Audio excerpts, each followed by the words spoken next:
Derek, what kind of response have you seen from the team since the match midweek? It was a tough night, there's no doubt about it. What I felt was a much needed meeting on Thursday. We spoke through about the nature of how we've got to be better in terms of level of performance. We're going to give ourselves a chance this season in the games. There's an honesty about the team. A couple of goals we lose, we were disappointing. I think there's an honesty from us all. There's times when maybe tactically we've tweaked things, and I think it's helped us win points this season.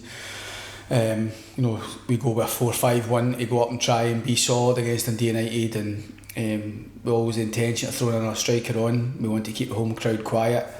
So the game plan was that, but unfortunately when you lose the types of goals we lose, and everything's questioned. So I've even questioned that side of it as well from my own part. So it was just a disappointing night for us all going, all collectively. I think we don't want to dismiss it because it was a sore defeat, and you can lose games like St Johnstone. The fans applaud the team off the pitch because there is acceptable ways of losing, and we've got to accept, well, you're always disappointed when you lose games. We've got to accept losing games as part of what it's going to be this season.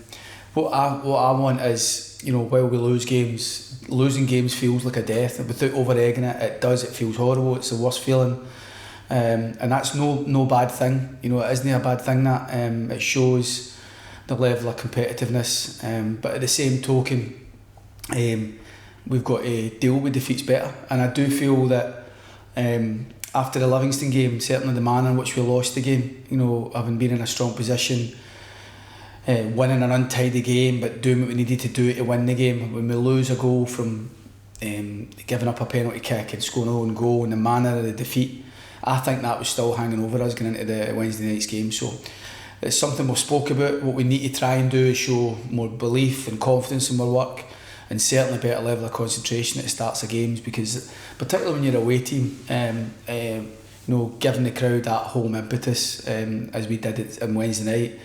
Now we're at home, our home record, we can take comfort for it. Even the performance against Livingston, a lot of it, well, it was a bit disjointed. That's the type of games you get against Livy. It can be a bit untidy. We just need to find a way to win tomorrow, and I'm fully behind my players. The belief that I've got in them, the confidence that I have in them. We're not without issues at the minute. Limited options at the top of the pitch, injuries here and there, but we're good enough to beat Hibs tomorrow. There's no question of that. But the job is easier with that connection with the fans, something we've spoke often enough, and the fans have really got to try and help the players tomorrow, and ultimately hopefully help the team. So we've got a strong home crowd in, I'm sure. Hopefully we can bounce back and get into the break feeling a bit better about ourselves. In terms of how we set up tomorrow, obviously kind of performances midweek go play their part, but is there any new injury concerns we need to contend with?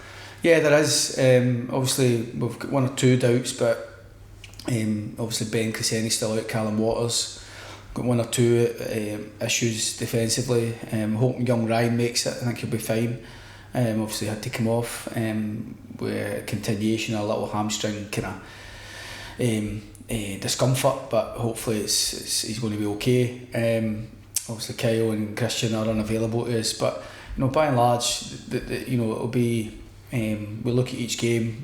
I get the benefit of seeing each player in training, and a lot of times that can force my hand in picking them over others. It's been a decent response. We've not had a lot of training hours. Clearly, Thursday was training for the ones who didn't play. The other ones were in doing the recovery, but we all collectively had a good meeting and a few things said and a bit of honesty from everybody. And today it was just really focusing on Hibs and the importance of us bouncing into Rugby Park tomorrow, making sure we're ready to try and be at our best come 3 o'clock. And if we can be the best version of ourselves, we'll give ourselves a chance to win the game. There's no doubt about that. Hibs have got different agendas this season. Their own record is saying they're fighting for third spot. They want to go all the way to cup finals. This season we've got to try and make sure that we are good enough, and I believe we will show that we're good enough to stay in the league. And we've got a semi-final to look forward to. So, I think for our point of view, Hibs will come here on the back of some poor form, but regardless if they were in good form, we still see it as a tough game for us. But equally, we want them to feel a tough game. from us as well. We've got to try and make sure we impose ourselves on the game, take charge of the game. When we don't have possession and we're having to surrender at times a bit of possession or whatever, we're going to have to make sure we're strong in those moments, but have the backing ourselves to go and get the job done. Positive news today as well, Danny Armstrong's contract extension. Must be delighted with that. Yeah, I think we all recognise his contribution this season. His numbers are terrific. His minutes on the pitch, his assists, his goals. A lot of our best moments this season, Danny's been at the heart of.